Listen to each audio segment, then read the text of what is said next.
క్రమక్రమంగా అది లేదు, చివరికి వేళాపాలా లేని విద్యుత్ కోతలని కూడా రాసిన సందర్భాలు ఉన్నాయి.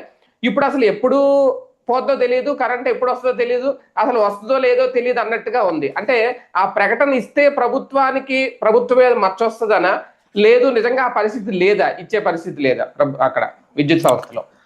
అంటే ఇక్కడ సమస్య ఎక్కడ వస్తుందంటే విద్యుత్ శాఖలో నిర్లక్ష్యమా లేకపోతే విద్యుత్ శాఖలో కుట్ర అన్నది ప్రభుత్వం తేల్చుకోవాల్సిన అవసరం అయితే ఉంది. ఇక్కడ ప్రభుత్వం చేస్తున్న తప్పు ఏంటంటే కావాలని ఈ కరెంటు కోతల నిర్దిష్ట సమయాన్ని చెప్పట్లేదు, చెప్తే పొలిటికలైజ్ అయిపోతుంది అనేది. ఇప్పుడు ఏంటి టెక్నికల్ రీజన్స్ ఎప్పుడు పడితే అప్పుడు పోద్ది, ఎప్పుడు వస్తారో తెలియదు. రోజులో 5-6 సార్లు పోతుంది నాకైతే ఇక్కడ విజయవాడ గుంటూరు ప్రాంతాలు రోజుకి 5-6 సార్లు. అది దాంతో మనం ఏ ఇన్వర్టర్ పెట్టుకుంటున్నాం సరిపోతుంది, లేకపోతే ఏం చెయ్యాలి ఇప్పుడు? అదే కదా ఆ ఇంపాక్ట్ ఎంత భారమైనటువంటి పరిస్థితి ఉంటుంది. వాస్తవంగా 24 గంటల కరెంట్ ఆంధ్రప్రదేశ్ లో వచ్చాక ఇన్వర్టర్ల బిజినెస్ బాగా డౌన్ అయిపోయింది, జనరేటర్ల బిజినెస్ బాగా డౌన్ అయిపోయింది. మళ్ళీ ఇప్పుడు అది పుంజుకునేలా చేస్తున్నాం మనం.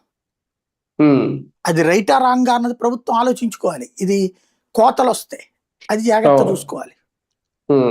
సార్ మరొక అంశం, నిజంగా ఇప్పుడు ఇంకా జగన్ రాడు అనే ఉద్దేశంతో ఈ ఎంఓఏలు ఇవన్నీ ముందుకు వస్తున్నారా? నిన్న ఆయన ఈ రెన్యూ ఎనర్జీతో ఒప్పందం కుదుర్చుకున్న విషయంలో బాబు గారు మాట్లాడిన మాటలు నిజంగా జగన్ రాడని నమ్మే ఈ ఒప్పందాలే కుదురుతున్నాయా? ఆ మీటింగ్కి వెళ్ళినప్పుడు సాధారణంగా నువ్వు వెళ్ళింది ఒక ఇండస్ట్రీ ఇనాగరేషన్కి, శంకుస్థాపనకి వెళ్ళినప్పుడు దాని వరకు మాట్లాడుకుంటే సంస్కారయుతంగా ఉంటుంది. అది కాకుండా అక్కడికి వెళ్ళి రాజకీయాలు మాట్లాడడం ఎందుకు? ఓ ఇండస్ట్రియలిస్టు జగన్ ఉంటే రాను, చంద్రబాబు ఉంటేనే వస్తానంటే వాడు అసలు ఇండస్ట్రియలిస్ట్గా పనికిరాడు.